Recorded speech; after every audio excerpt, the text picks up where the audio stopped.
Hey, this is Margaret with Desserts and Delicious. Let's make basketball cake pops. So now my cake pops have been chilling in the refrigerator, and I'm just going to dip a little bit of the stick into the candy melt and place it in my pop.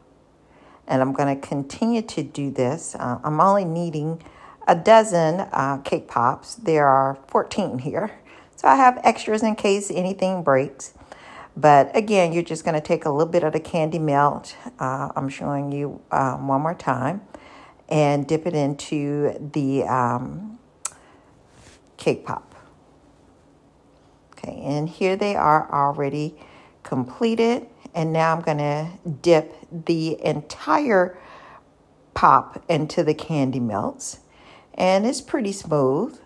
But I always like to tap off any extra. This way you can fully get the taste of the cake instead of a lot of excess chocolate.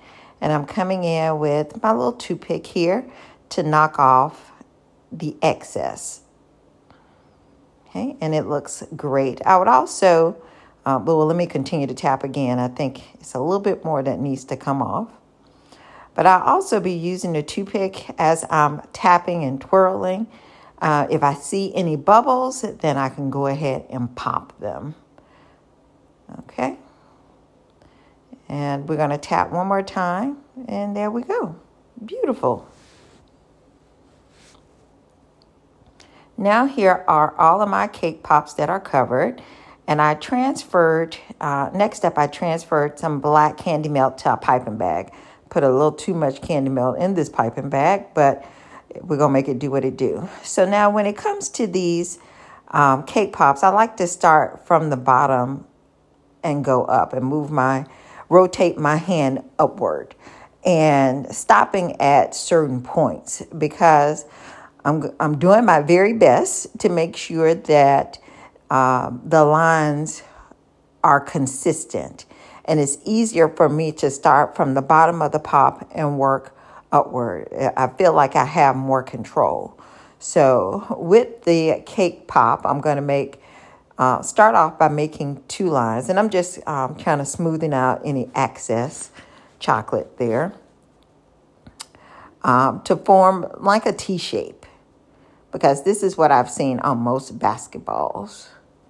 And you'll see various people doing it different ways, but this is the way that seems to have worked for me. Again, we're starting from the bottom and coming up to a point, and then I stop.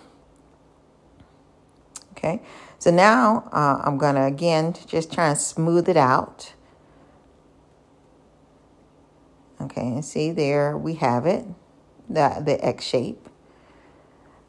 So now I'm going to take the candy melts and make the size of the basketball. So it's going to have like a U shape, or upside down U.